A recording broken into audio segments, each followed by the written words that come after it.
शंकर मिश्र दयालु जी,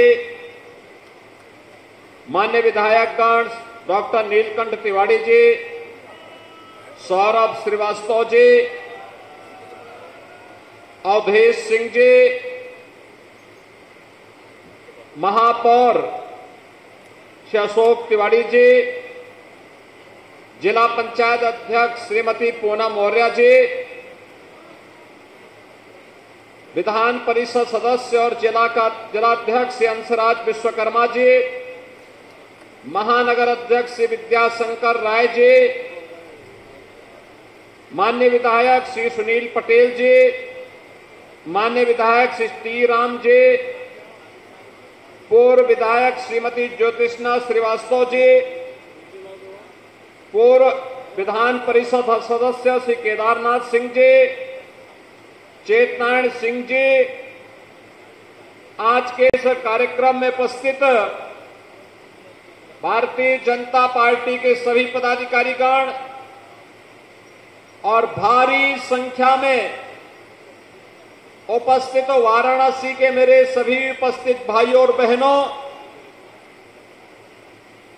9 साल बेमिसाल और देश हुआ खुशहाल। भाइयों बहनों, खुशहाली का मानक सुरक्षा से, समृद्धि से, सुशासन से और सेवा से आगे बढ़ता है। और विगत 9 वर्ष के अंदर इस देश ने कुछ नए मानक मोदी जी के नेतृत्व में गढ़े हैं। आपने अभी हाल ही में अमेरिका और मिस्र देश की प्रधानमंत्री मोदी जी की यात्रा को टेलीविजन और अखबारों के माध्यम से देखा होगा। अमेरिका दुनिया की सबसे बड़ी ताकत है, लेकिन प्रधानमंत्री मोदी जी का अभिवादन, उनका अभिनंदन और स्वागत जिस गर्मजोशी के साथ अमेरिका के अंदर वहां के राष्ट्रपति जी द्वारा, वहां के संसद के द्वारा किया गया, वहां के उद्यमियों के द्वारा किया गया, वहां के नागरिकों और कलाकारों के द्वारा किया गया, 140 करोड़ भारतीयों को गौरव के साथ दुनिया के अंदर सिर उठाने का एक नया अवसर प्रदान करता है। भाइयों बहनों, आपने भी देखा होगा कल मिस्र में प्रधानमंत्री मोदी जी को वहां का सर्वोच्च नागरिक सम्मान प्राप्त हुआ। सुशासन का जो मॉडल भारत जैसे दुनिया के सबसे प्राचीन और सबसे बड़े लोकतंत्र के अंदर प्रधानमंत्री मोदी जी ने स्थापित किया है, आपदा के समय नागरिकों की सेवा और उसको अवसर के रूप में कैसे बदलना है, जो मॉडल मोदी जी ने दिया है, आज दुनिया उसके प्रति आकर्षित है, अभिभूत है। और दुनिया के अलग अलग देशों में जहां कहीं मोदी जी जाते हैं, वहां का सर्वोच्च नागरिक सम्मान मोदी जी को देने के लिए वो देश उतावला होता है। कल मिस्र ने अपना सर्वोच्च नागरिक सम्मान मोदी जी को अर्पित करके एक बार फिर से मोदी जी के नेतृत्व की न केवल सराहना की, बल्कि मोदी मॉडल आज न केवल भारत के लिए बल्कि दुनिया के लिए भी एक आकर्षण और कौतूहल का विषय बना हुआ है। यह हम सब ने कल देखा है। भाइयों बहनों, आज दुनिया वैश्विक मंच पर भारत जहां अपनी एक नई प्रतिष्ठा के साथ उभरा है, एक नए भारत के रूप में दुनिया भारत को आपदा के समय, विपत्ति के समय संकट मोचक के रूप में देखती है। वहीं दूसरी ओर भारत की सीमाओं की सुरक्षा, सुदृढ़ होती हुई सीमाएं, आज कोई दुश्मन भारत की सीमा में घुस करके भारत की सीमाओं का अतिक्रमण नहीं कर सकता। भारत के नागरिकों की सुरक्षा में सेंध नहीं लगा सकता। भारत के अंदर अव्यवस्था नहीं फैला सकता। आतंकवाद, अलगाववाद और नक्सलवाद अब एक अतीत की वस्तु बनती जा रही है। आज भारत ने अपनी स्पाई और आंतरिक सुरक्षा को सुदृढ़ किया है। तो भाइयों बहनों, इंफ्रास्ट्रक्चर का मॉडल क्या होना चाहिए, वाराणसी भी उसका एक उदाहरण है। वाराणसी में वायु सेवा कई गुना बढ़ी है। रेलवे की सेवाएं देश के अलग अलग क्षेत्रों के लिए बढ़ी हैं। सड़क मार्ग से जहां से भी कोई काशी आना चाहेगा, 4 लेन और 6 लेन की कनेक्टिविटी काशी के लिए आज सब जगह से मौजूद है।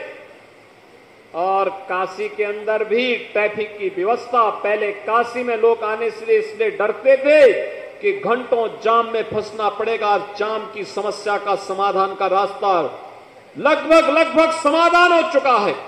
बाय रिंग रोड हो या फिर बाबतपुर एयरपोर्ट से लेकर के काशी की कनेक्टिविटी को बेहतर करना, वाराणसी से लेकर प्रयागराज के बीच का हो या वाराणसी से लखनऊ, वाराणसी से गोरखपुर, वाराणसी से आगे अन्य सभी जगहों को जाने वाले मार्ग, ये 4 लेन और 6 लेन की कनेक्टिविटी के साथ जुड़ चुके हैं। अंदर के वाराणसी के अंदर भी जिस प्रकार का मॉडल मिला है, इसके साथ ही देश का पहला इनलैंड वाटरवे हल्दिया से वाराणसी के बीच में प्रारंभ हो चुका है। और अब तो वाराणसी और पूर्वी उत्तर प्रदेश के हमारे किसानों के द्वारा जो फल और सब्जी का उत्पादन होगा, वह वैश्विक मंच पर भी प्रधानमंत्री मोदी जी के कारण आज जा करके यहां के किसानों के उत्पाद को वैश्विक मान्यता भी प्राप्त हो रही है। ये पहली बार प्राप्त हुआ है। भाइयों बहनों, आज भारत ने इंफ्रास्ट्रक्चर का एक मॉडल भी दुनिया को दिया है, सुरक्षा का मॉडल दिया है, लोक कल्याण का एक मॉडल दिया है। गरीब कल्याणकारी योजनाएं पिक एंड चूज नहीं होती, उसका माध्यम जाति, मत और मजहब नहीं होता।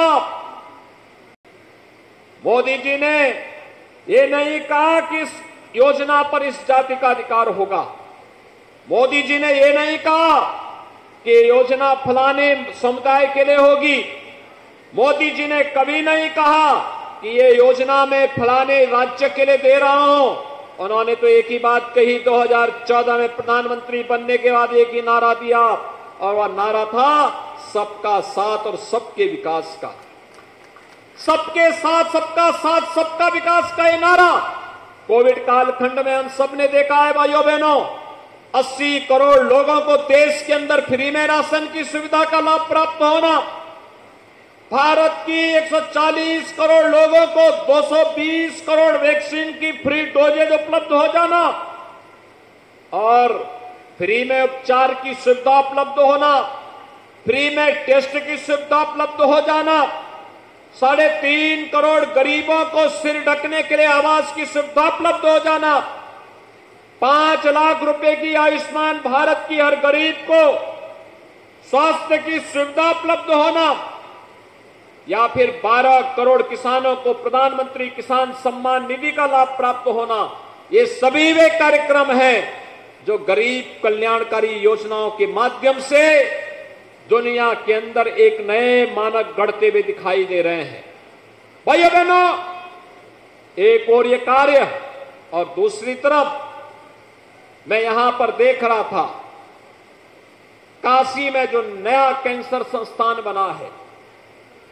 नया कैंसर संस्थान में मैं एक दिन बातचीत कर रहा था वहां के निदेशक के साथ, और मुझे बताया गया कि 3 वर्ष में 72,000 से अधिक मरीजों को देखभाल वहां किया गया, उनका उपचार किया गया। ये 72,000 मरीज कहां जाते कैंसर के उपचार के लिए? और ये केवल यहीं पे नहीं, अगर देश के अंदर आप देखें 1947 से लेकर के 2014 तक केवल 6 एम्स देश में बने थे। आज भाइयों बहनों, इन 9 वर्षों में 22 एम्स का निर्माण देश के अंदर हुआ। 1947 से लेकर के 2014 तक कुल 74 एयरपोर्ट देश में बने थे। और 2014 से लेके 2023 के बीच इन 9 वर्षों में 74 नए एयरपोर्ट का निर्माण देश के अंदर हुआ। आज तो Uttar Pradesh 1 district 1 medical college की ओर जा चुका है। एक नए दौर में उत्तर प्रदेश आज आगे बढ़ रहा है। और इसलिए भाइयों बहनों, मैंने यहां पर कहा कि 9 साल बेमिसाल और देश हुआ है खुशहाल। आज भारत का नागरिक कहीं जाता है, सम्मान की निगाहों से देखा जाता है। भारत की प्रति व्यक्ति आय में वृद्धि हुई है। भारत में गांव हो या गरीब, किसान हो या नौजवान, महिलाएं हो या पुरुष, हर तबके के लोगों को शासन की योजना का लाभ बराबर प्राप्त हुआ है। और यह संभव हो पाया है प्रधानमंत्री मोदी जी के यशस्वी नेतृत्व में। और यह इसलिए संभव हो पाया है, इसका श्रेय काशी को इसलिए जाता है क्योंकि प्रधानमंत्री मोदी जी देश की संसद में काशी का प्रतिनिधित्व करते हैं। काशी को इसका गौरव होना चाहिए कि काशी की जनता के द्वारा चुना गया जनप्रतिनिधि न केवल देश को मजबूती के साथ आगे बढ़ाने का कार्य कर रहा है, बल्कि भारत को वैश्विक मंच पर अग्रणी राष्ट्रों के रूप में वहां पर प्रस्तुत कर रहा है।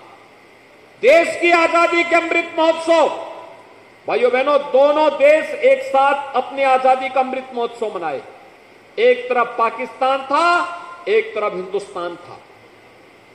1947 में दोनों देश एक भारत का विभाजन करके पाकिस्तान बना था और एक देश ब्रिटिशर से गुलामी की बेड़ियों को तोड़ करके अपने आप को स्वतंत्र किया था। एक भारत है, 80 करोड़ लोगों को फ्री में राशन देता है, और दूसरी तरफ पाकिस्तान है, अपनी 75वीं आजादी की वर्षगांठ के अवसर पर लड़खड़ाता हुआ भूखे नंगों की तरह गली मोहल्लों में झपटा मारी, 1 किलो गेहूं के लिए झपटा मारी कर रहा है। यह पाकिस्तान की दुर्गति है। एक तरफ हिंदुस्तान है जो दुनिया के अंदर उस ब्रिटेन को पछाड़ करके, जिस ब्रिटेन ने भारत पे लगभग 200 वर्षों तक शासन किया था, उस ब्रिटेन को पछाड़ करके दुनिया की 5वीं बड़ी अर्थव्यवस्था बनता है। और दूसरी तरफ पाकिस्तान है जो अपनी दरिंदगी पर, अपनी गरीबी पर आज खून के आंसू बहाने के लिए मजबूर है। एक तरफ भारत है जो दुनिया के G20 देशों के समूह की अध्यक्षता कर रहा है। अभी हाल ही में काशी में हुआ दुनिया के G20 के समूह के डेवलपमेंट मिनिस्टर्स की समिट। हर व्यक्ति काशी को देख करके विभूत था, गंगा दर्शन और आरती देख करके विभूत था, काशी के सौंदर्य को देख करके विभूत था। ये कारण कैसे संभव हो पाया? ये सब मोदी जी के कारण संभव हो पाया, मोदी जी के नेतृत्व में संभव हो पाया, उनके मार्गदर्शन में संभव हो पाया। और इसीलिए भाइयों बहनों, आज हम सब आए हैं आप सबसे अपील करने के लिए। ये जो कुछ आप देख रहे होंगे देश के अंदर वर्तमान में, एक तरफ वैश्विक मंच पर मोदी जी भारत की प्रतिष्ठा को बढ़ा रहे हैं, भारत का सम्मान बढ़ा रहे हैं, भारत के विकास को आगे बढ़ा रहे हैं, और दूसरी तरफ विपक्ष मोदी जी के खिलाफ षड्यंत्र रचने के लिए एड़ी चोटी लगाया हुआ है। जिन लोगों में कभी बोलचाल नहीं थी, आज वे मोदी जी के खिलाफ षड्यंत्र रचने के लिए एक मंच पर आते हुए दिखाई दे रहे हैं। जो अपने आप को जेपी और लोहिया के शिष्य बोलते थे और उनके नाम पर जिंदगी भर राजनीति किए, गैर कांग्रेसी नेतृत्व को उन्होंने उस समय समर्थन किया था, आज वे कांग्रेस के कुशासन को भूल करके लोकतंत्र को गला घोटने के लिए किए जा रहे, आज कांग्रेस के साथ मिलकर के एक बार देश के खिलाफ षड्यंत्र में शामिल हो रहे हैं। हम सबको इसके प्रति सचेत होना होगा। ये 9 वर्ष की उपलब्धियां हमारे लिए और आने वाली पीढ़ी के लिए तभी यशस्वी रह पाएंगी जब 2024 में अभी से डट करके प्राण से हम सब मिलकर के कार्य करेंगे। और इसी विश्वास के साथ आज हम सब यहां पर आए हैं। ये 9 वर्ष की उपलब्धियां मोदी जी के प्रति आभार व्यक्त करने का, उनके प्रति कृतज्ञता ज्ञापित करने का और भविष्य के प्रति आश्वस्त करने का होना चाहिए कि मोदी जी आप आगे बढ़िए, हम सब आपके साथ में हैं, काशीवासी आपके साथ में हैं, प्रदेशवासी आपके साथ में हैं। हम सब मिलकर के 2024 में फिर आपके नेतृत्व में उत्तर प्रदेश में सभी सीटों पर कमल लहराने का काम करेंगे। इस आश्वासन के साथ हम सबको कार्य करना होगा। एक बार फिर से 9 वर्ष की इन उपलब्धियों को लेकर के आप सभी घर घर जाकर के आम जनमानस को इस विराट मुहिम के साथ जोड़ने का कार्य करेंगे। इस विश्वास के साथ मैं आप सबके प्रति अपनी शुभकामनाएं देता हूं। धन्यवाद। जय हिंद।